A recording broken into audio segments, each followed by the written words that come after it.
Bismillahirrahmanirrahim. Assalamualaikum warahmatullahi wabarakatuh. Sahabat-sahabat PAI semuanya, selamat pagi semua. Apa kabar kalian? Semoga dalam keadaan sehat walafiat semuanya ya. Selamat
kembali seperti biasa dalam pembelajaran PAI di kelas 5. Mudah-mudahan kalian tetap semangat ikut dalam mata pelajaran PAI walaupun secara sederhana, secara daring.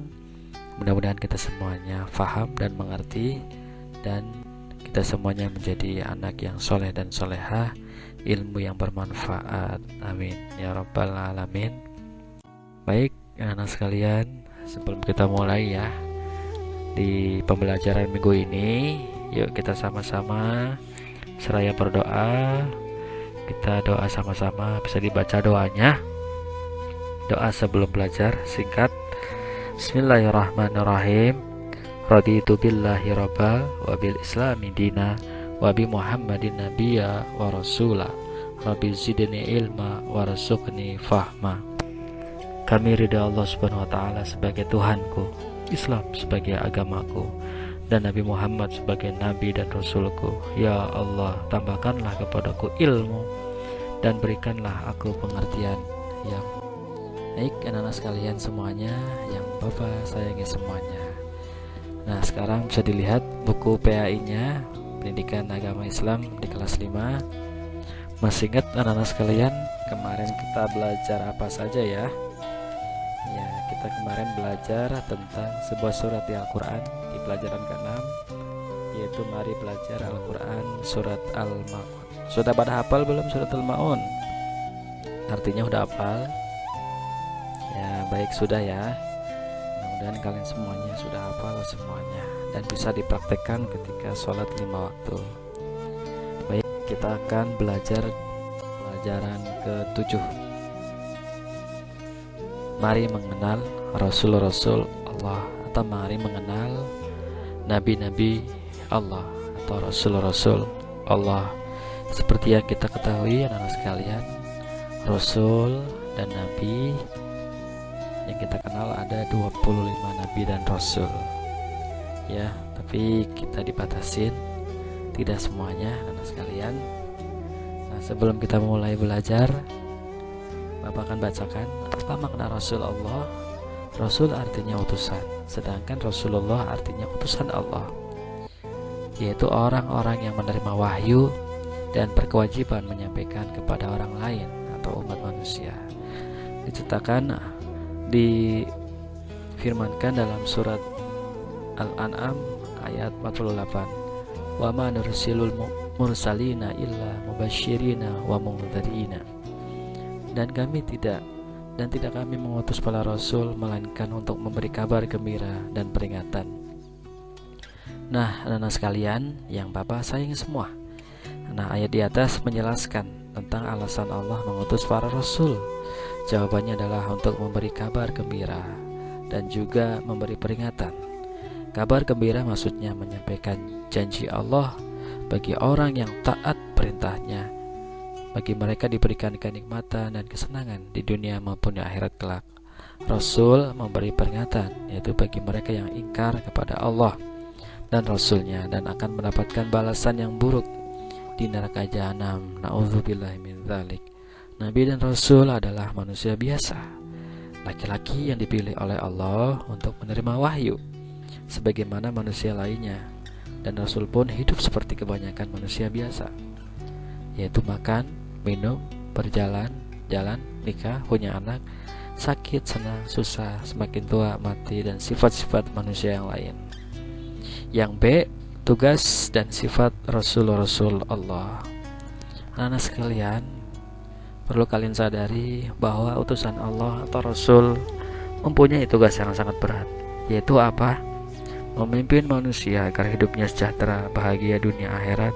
Agar tugas itu sukses dan berhasil, maka diberikanlah sifat-sifat yang istimewa oleh Allah yang kita kenal dengan sifat wajib Rasul. Nah, sifat dan wajib Rasul. Ikutilah dialog Fatimah dan ayahnya berikut ini. Nah, amati gambar berikut ya, nak. Nah, ayahnya bertanya kepada anaknya, apakah kamu sudah tahu sifat-sifat Rasul itu, Fatimah? Tanya ayah Fatimah. Insya Allah tahu ayah, yaitu sidik, amanah, tablik, dan fatonah. Jawab Fatimah.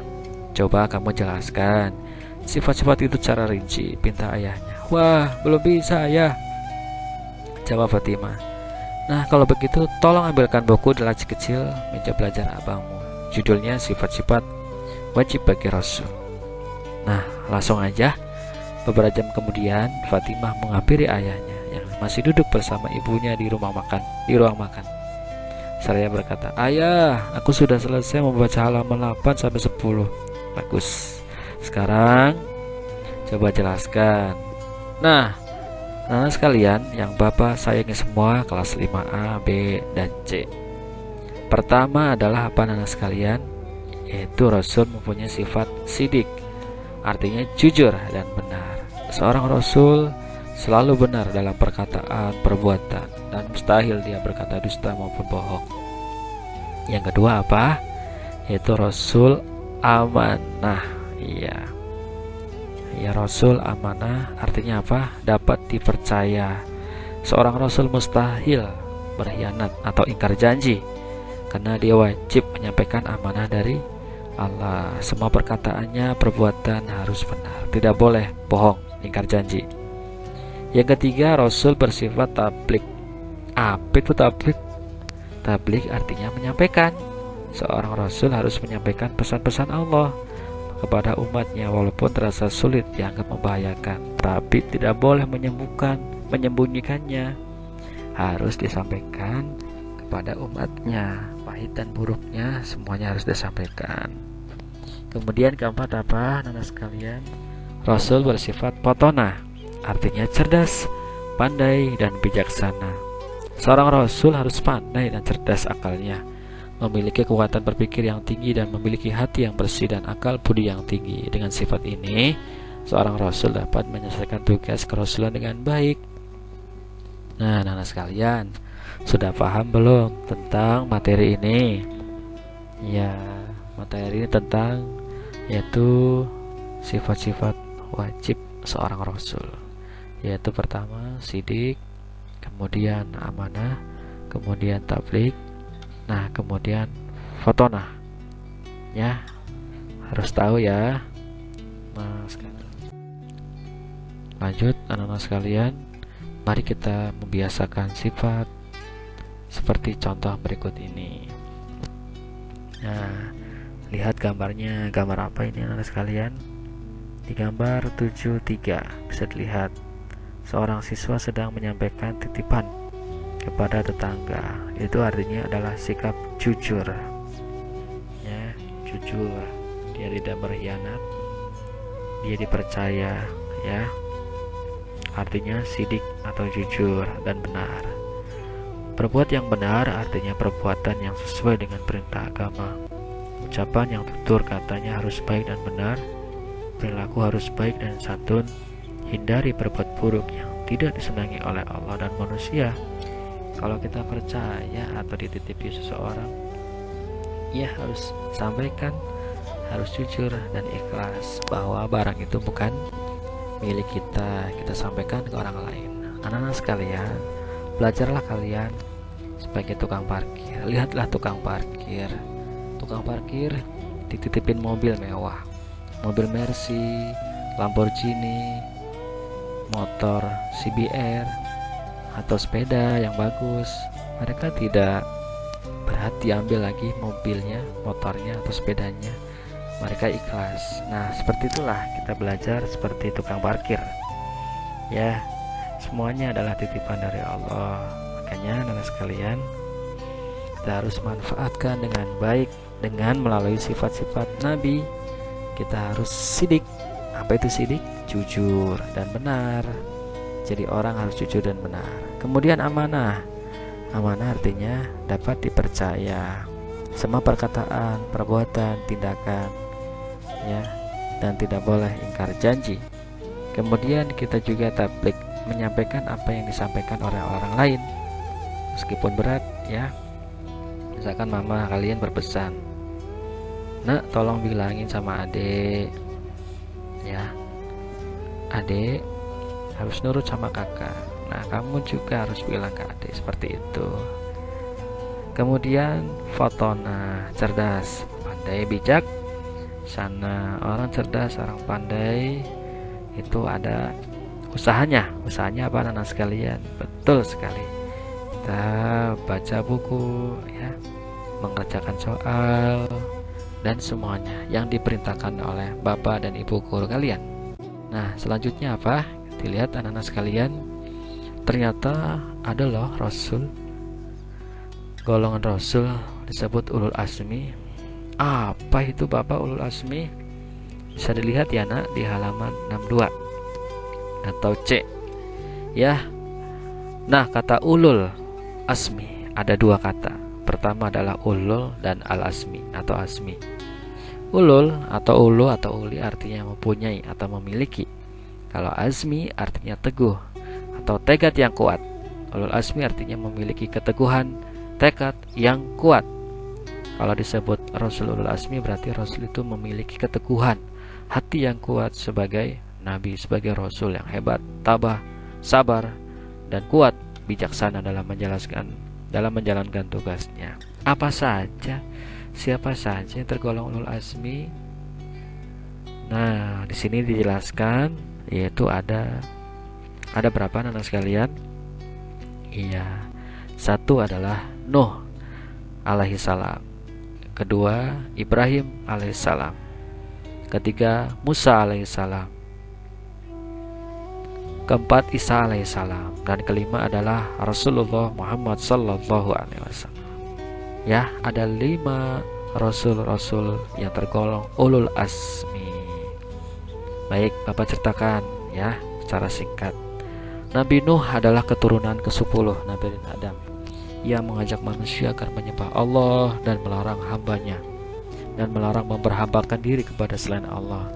Tapi manusia di masa itu banyak mengacukan seruannya. Seruan Nabi Nuh disambut dengan cemooh, dengan ejekan, dengan hinaan. Selama 950 tahun Nabi Nuh menyiarkan agama Islam, tetapi apa? Yang masuk agama Islam hanya 80-an orang. Artinya tidak ada setengah dari 900 yang masuk Islam, termasuk anaknya sendiri yang ingkar kepada bapaknya yang bernama Kan'an. Akhirnya Allah menurunkan kepada mereka siksaan yang sangat pedih.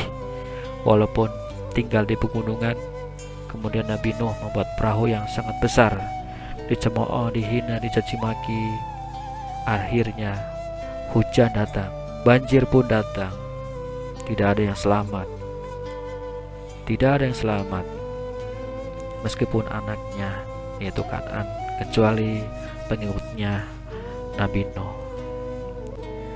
Yang kedua adalah kisah Nabi Ibrahim. Ibrahim alaihissalam adalah anak Azar, tukang pembuat patung-patung yang dijadikan sesembahan pada kerajaan Namrus. Nabi Ibrahim hidup pada masa Raja Namrus yang zalim, musyrik dan kufur. Dan Nabi Ibrahim mengajak Raja Namrus untuk beriman, menyembah Allah.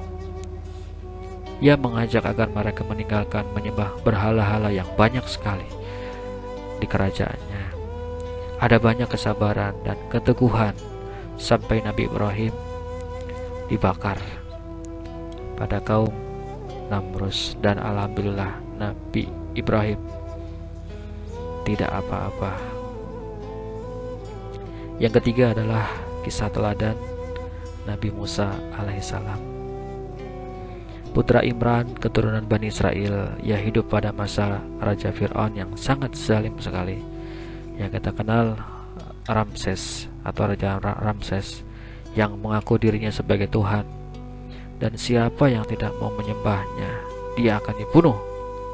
Nabi Musa terus saja menyebarkan ajaran Allah kepada kaum Bani Israel. Seraya berdoa agar diberi kawan yang membantunya. Allah memberikan kawan, yaitu Nabi Harun, untuk membantu dakwahnya. Tetapi anak-anak sekalian, ternyata Nabi Musa akan dibunuh dan dikejar-kejar oleh Fir'aun, dan Allah memberikan bantuan kepada Nabi Musa, yaitu Fir'aun tenggelam di Sungai Merah. Selanjutnya adalah cerita Nabi Isa alaihissalam. Nabi Isa adalah putra Maryam. Dengan kekuasaan Allah, beliau dilahirkan dengan perantaraan ibu saja. Keajaiban ini adalah menjadi ujian kepada manusia. Percaya nggak percaya, Nabi Isa tidak mempunyai bapak. Nabi Isa hanya mempunyai seorang ibu. Nabi Isa menjalankan dakwahnya, diancam, direncanakan untuk dibunuh dengan cara disalib. Namun Allah menyelamatkan Nabi Isa dengan cara diangkatkannya ke alam gaib, alam Mi'raj, dan insya Allah akan turun di akhir zaman beserta Imam Mahdi untuk melawan Dajjal laknatullah. Dan ternyata yang terbunuh pada zaman itu adalah orang yang menyerupai Nabi Isa alaihissalam, bernama Yahuza Iskariot, di surat An-Nisa ayat 157. Baik anak-anak sekalian, itulah pelajaran yang bisa kita ambil dalam kisah Rasul Ulul Azmi. Cerita yang terakhir adalah kisah Nabi Muhammad yang Bapak akan ceritakan di minggu depan, insya Allah. Jadi anak-anak sekalian, kita semuanya harus sabar, harus tabah, harus bertekad kuat, harus teguh, sabar menjalani segala situasi, termasuk situasi seperti ini yang sedang pandemi di seluruh dunia. Kita harus tabah, kuat, dan kita juga tak lupa untuk selalu belajar dan belajar. Tidak ada waktu, tidak ada kata untuk belajar. Belajar adalah kewajiban kalian sampai tua, sampai meninggal. Tolabul ilmi minal mahdi ilal lahdi. Tuntutlah ilmu dari ayunan, dari kecil sampai liang lahat, artinya sampai tua. Baik anak-anak sekalian, dilihat tugasnya untuk kelas 5 ya, belum Bapak edit. Tugas PAI kelas 5 minggu ini bisa dilihat, yaitu apa? Bacalah materi pelajaran 7 dengan sebaik-baiknya. Amati apa saja yang dipelajari. Yang kedua adalah buat rekaman suara, bukan video, tentang materi Rasulullah, tugas dan sifat-sifat Rasulullah. Rekaman maksimal 5 menit. Kemudian yang ketiga, rekaman suara kalian diupload di Google Classroom atau kelas Google. 4. Selamat mengerjakan dan berjuang, sahabat-sahabat PI semua. Baik anak-anak sekalian, mari kita berdoa. Kita akhiri, mudah-mudahan ilmu kita bermanfaat, kalian paham, mengerti pembelajaran ini. Kita baca doa sama-sama. Bismillahirrahmanirrahim. Allahumma arinal haqqa haqqa warzuqna ittiba'ah wa arinal batila batila warzuqna ijtinabah ya arhamar. Baik anak-anak sekalian, jazakumullah khairan katsiran. Terima kasih yang telah menyaksikan video ini.